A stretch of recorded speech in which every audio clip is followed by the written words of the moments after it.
This video about why smart people believe stupid things I thought was going to be very educational and convincing me or explaining to me why I see so many people that are very intelligent believing mutually exclusive things to other what I think are equally intelligent people.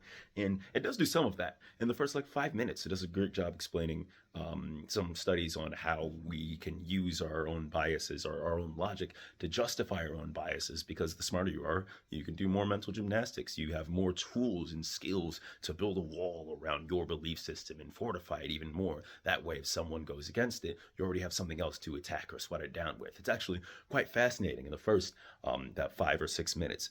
The next couple of minutes, it turns out that he might actually be doing the same thing he's exposing in the video.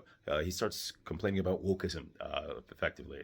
And it always goes back to wokeism. Though he does define it, unlike most people. He does actually define wokeism as this idea that the world is separated into groups of oppressed and oppressors, and that some of these groups are generally looked at as white, cis, straight males, and pretty much everybody else is an oppressee. And if you are white, straight male, you are bad, and you are everything else, you are good. And he even adds in, like, the fat acceptance movement. He says that there are liberals saying that you're healthy at every size, because there is an argument called health at every size, as if the mainstream liberal position is it is okay to be morbidly obese, even though there are signs to approach that say otherwise. For the most part, that's not what liberals are saying. I don't know if any conservatives are even watching this far in my video. No, you shouldn't be shamed for being fat, but there are health benefits to being at a lower weight. Generally, everybody thinks that. There are a few that don't make the outlier the rule.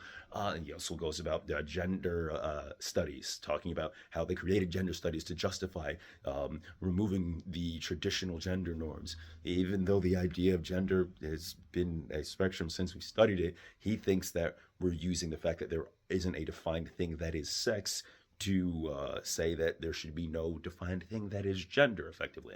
And for one, people do go further than what is generally accepted in the psychology, explain whatever their gender identity might be. However, even if they're making shit up, the fuck cares? How is it hurting you that somebody is gender queer, whatever that means to you? I actually don't really know what that means, but it doesn't fucking hurt me, so I just let people live a way that works with them, because I can accept things that I don't understand, because I'm not going to use my own logic to justify my preconceived bias. Dude who was teaching me about that concept in the video, the problem is he clearly is someone with center-right leaning beliefs, and people that are smarter than him disagree with that, and he wants to understand why they do.